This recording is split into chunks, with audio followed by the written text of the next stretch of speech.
ikiganiro n'itangazamakuru aho umuvugizi wa guverinoma Patrick Muyaya akaba na minisitiri w'itumanaho ndetse na minisitiri w'ubutabera basubizaga ibibazo. Tugiye kugaruka ku kibazo rero umunyamakuru yamubajije ku bijyanye ni Rwanda ndetse n'ibyo bagarutseho ku bijyanye no kugarura amahoro mu burasirazuba bwa Repubulika Iharanira Demokarasi ya Kongo. Umunyamakuru yagize ati: Je voulais terminer par une question d'actualité. Monsieur le ministre de la Communication, vous revenez de Luanda. Vous avez accompagné les chefs de l'État. Ndashaka kandi gusoza mbaza ikibazo kijyanye n'ibihe biriho ubu nyakubahwa minisitiri w'itangazamakuru n'itumanaho Patrick Muyaya mugarutse i Rwanda aho mwaherekeje nyakubahwa Perezida wa Repubulika intara ya Kivu z'Amajyaruguru, Kivu y'Amajyepfo ndetse n'igihugu muri rusange biracyategereje amahoro arambye. Mu by'ukuri niki cyavugiwe i Rwanda ku bijyanye n'igaruka ry'amahoro mu burasirazuba bw'igihugu? Niki kandi cyavuzwe ko hari ibiganiro bimwe na bimwe bamwe bavugaga bati oya byongeye kandi havuzwe ko mwaganiriye ku biganiro bya bose i Rwanda. Turifuza kumenya byinshi kuri ibyo. Patrick Muyaya, minisitiri w'itangazamakuru n'itumanaho akanaba umuvugizi wa guverinoma, yasubije agira ati: mureke mbabwire, iyo tugenda tubibutsa kenshi ku bijyanye no gukwirakwizwa kw'amakuru y'ibinyoma n'ibihuha biyobya rubanda, ibyo twita uburozi bw'amakuru aturuka mu Rwanda, muba mufite urugero rugaragara. Ibutsa ko nyakubahwa Perezida wa Repubulika yagiye i Rwanda ku itariki ya 4 Mutarama ishize. Twongeye gusubirayo uyu munsi hashize iminsi 4 gusa. Buri gihe Perezida wa Repubulika agiriye uruzinduko hanze habaho itangazo rihuriweho n'ubutegetsi bwa Angola n'ubwa Repubulika Iharanira Demokarasi ya Kongo. Uyu munsi hari itangazo risobanutse cyane. Perezida Joao Lourenço ari nawe perezida uri ku buyobozi bw'umuryango w'ubumwe bwa Afurika muri iki gihe, niwe watumiye Perezida wa Repubulika muri urwo rwego. Mwari mwakurikiranye ko Perezida wa Repubulika yavugaga ku byifuzo byifashishwa byamugejejweho ku bijyanye n'umutekano. Uyu munsi twongeye gusubirayo kandi mwumvise neza ibisubizo Perezida wa Repubulika yatanze, kuko Perezida Joao Lourenço uretse ibinyoma by'ubuhuza biri gutegurwa i Washington hagati ya Repubulika ya Demokarasi ya Kongo n'u Rwanda, akomeje gushyira imbere ingamba zigamije kugarura amahoro arambye mu burasirazuba bw'igihugu cyacu. Patrick Muyaya yakomeza agira ati: ku bijyanye n'igikorwa cyaduha hagati ya Repubulika ya Demokarasi ya Kongo n'umutwe wa M23, Perezida uriho ubu w'umuryango w'ubumwe bwa Afurika ashingiye ku mibereho y'umutekano iri ku butaka, yabonye ko ari ngombwa ko ku rwego rwe atanga irangururajwi risaba agahenge. No kuvuga ko yasabye cessez-le-feu kuko agahenge ari ryo shingiro ry'ibiganiro byose, yaba ari Doha yaba ari Washington. Ni icyifuzo cy'ingenzi, ariko kubw'amahirwe make mu bikorwa nyirizina ntibirubahirizwa. Tuzi neza imikorere ya se, tuzi n'imikorere ya mwana, dufite urugero rwa Uvira. Bityo rero birenze cyane ibyo byari bitegerejwe ku buhuza bw'Abanyamerika n'Abanyakatari.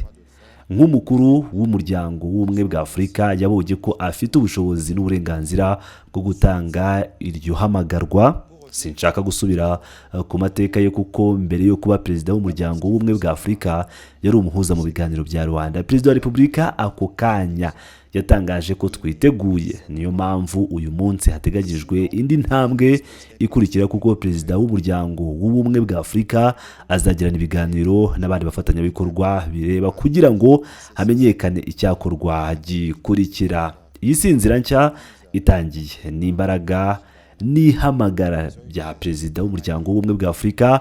Afite uburenganzira bwo kubikora, cyane ko anahamenyekana cyangwa azwi nk'umwe mu bashyigikira amahoro. Ku bijyanye n'ikibazo cya dialogue cyangwa ibiganiro, icya mbere gikwiye kumenyekana ni uko Perezida wa Repubulika yamaze gutanga icyemezo cye. Iyo bitaba ibyo ntitwari kuba dufite uyu munsi ikarita y'inzira, feuille de route. Hari ikarita y'inzira yateguwe ku bufatanye hagati y'amakipe ya Senko na ICC ayobowe n'abayobozi bayo b'ingenzi. aya makipe cyangwa izi timu zagize amahirwe yo gukorana n'ibiro bya perezida wa repubulika. Iyo karita y'inzira irahari, ariko hakurikiraho ikibazo cyo gushyira mu byiciro. Nituyobye rubanda, mwibaze niba ibiganiro bibaye uyu munsi ku wa kane, ese ejo ku wa gatanu u Rwanda rwahagarika ibikorwa byarwo by'ubushotoranyi bimaze imyaka irenga 30 mu gihugu cyacu. Kuko igihe tuvuga ibiganiro, twanakagombye kumva ko ibiganiro bya Washington nabyo ari dialogue, ari ibiganiro bifite umuhuza w'umunyamerika. Mwabonye uko ibintu byakomeje kugenda ku butaka nyuma y'ibiganiro no muri Doha, naho ni dialogue cyangwa ibiganiro bifite umuhuza w'abanyakatari.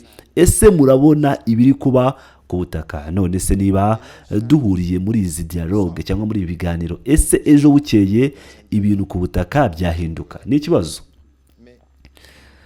Patrick Muyaya yakomeje agira ati, ndashaka kwibutsa hano ko inkomoko y'iki kibazo ari umutekano. Ikibazo duhura nacyo uyu munsi ni ikibazo gituruka ku gitero cy'u Rwanda. Nta kibazo cya politike dufite muri Repubulika Iharanira Demokarasi ya Kongo, nta n'ikibazo cy'ubwemerwe legitimite ari, kuko perezida wa Repubulika yatorewe ku majwi 73%, byari ugushyigikirwa gukomeye. Ibyo bigomba gusobanuka neza. Ndangije kuri iyi ngingo mvuga nk'uko nkunda kubivuga, kujya mu biganiro muri Afurika bisobanuye ko twoza imyenda yanduye mu muryango umwe. Nemereye iryo jambo, ariko imyenda yanduye iragaragazwa. Niyo mpamvu tuzajya mu biganiro hagati y'abanyekongo ubwabo. Ariko mbere yo kuhagera, twese tuzi hafi ya twese ikibazo icyo ari cyo, kandi muzabyibonera namwe. Hari bamwe basaba ibiganiro kandi barangurira ijwi kuri byo, ariko ntibashobora kuvuga ikibazo nyacyo kizwi. Ikibazo kizwi ku rwego mpuzamahanga, cyane ko raporo nshya y'itsinda ry'impuguke za Loni imaze gusohoka igaragaza mu buryo burambuye uko igisirikare cy'u Rwanda kigira uruhare muri ibi bikorwa. Mwumvise kandi ibyo ambasaderi wa Leta Zunze Ubumwe za Amerika muri Loni yavuze. None ndababaza, niba dushaka kuba abanyekongo bakunda igihugu by'ukuri, ese dushobora kwitwara nk'abanyekongo b'inyangamugayo tutabasha kwamagana ikibi? Kuko ntidukeneye kubanza kujya muri dialogue kugira ngo twemere ko hari ikibi kiri kubera ku butaka. Murabona ibyago n'akaga byabaye mu minsi mike ishize. Abantu barenga 10,000 bapfiriye i Goma. Mwebwe muraturuka i Goma, mwiboneye ayo mahano. Uko ngo mwe muturuka i Goma mwiboneye ayo mahano. Nababwiye ibyabereye Uvira, nababwiye ibyabereye muri Ituri, nshobora no gutanga izindi ngero nyinshi. Ariko abanyekongo bose bakunda amahoro, bumva ko igihugu ari icyabo, kandi batekereza ko tugomba kugana muri ibyo biganiro. Ndibutsa ko ibyo biganiro bizaba cyangwa bikabera i Kinshasa. Ntibikwiye rero gutekereza ko tuzajya mu kindi gihugu icyo ari cyo cyose kuganira ku bibazo bireba igihugu cyacu. Niba twese turi abanyekongo kandi tukaba abanyekongo bakunda igihugu by'ukuri, ni ngombwa rero ko iyo tuvuga ko dukunda igihugu, bamwe babyemera kandi bakabyiyemeza mbere y'igihe, mbere y'uko tugera kuri urwo rwego. Icyo byasaba mbere na mbere ni ubumwe n'ubwiyunge no kugaragaza icyubahiro gikwiye abacu bapfuye. Aho uyu munsi hari abari kubakoresha nk'ibikoresho bya propaganda.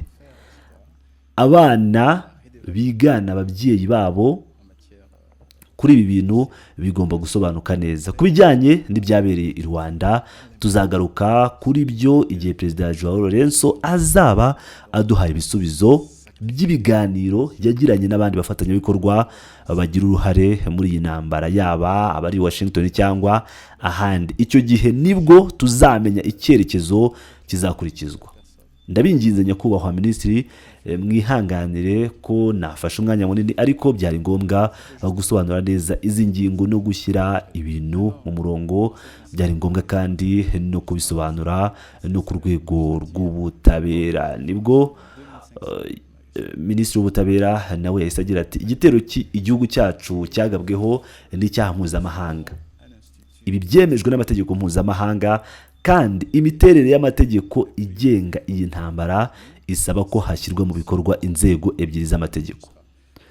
Ku ruhande rumwe ni intambara yo mu gihugu, bityo amategeko yacu y'imbere mu gihugu agomba gukoreshwa. Ku rundi ruhande hari ikigize mpuzamahanga cyangwa hari ibya mpuzamahanga kubera ubwitabire bw'ingabo z'amahanga ku butaka bwacu. Ibi bivuze ko uko ibiganiro byaba bimeze kose hagomba kubaho gukurikiranwa mu rwego rw'ubutabera, kuko amahoro ntashobora kubakwa hashingiwe ku kudahana. By'umwihariko ku ntambara imaze imyaka irenga 30, iyi ngingo ntishobora kwirengagizwa cyangwa kuba twashyira ku ruhande. Ndongera kubisubiramo, dufite ubusugire busesuye mu by'ubutabera, bityo dufite ububasha bwo gucira urubanza umuntu uwo ari we wese warenga ku mategeko yacu cyangwa wagira uruhare mu byaha bikomeye cyane. Ibi mbivuze mu rwego rwo gushyigikira ibyo mugenzi wanjye yari amaze kuvuga.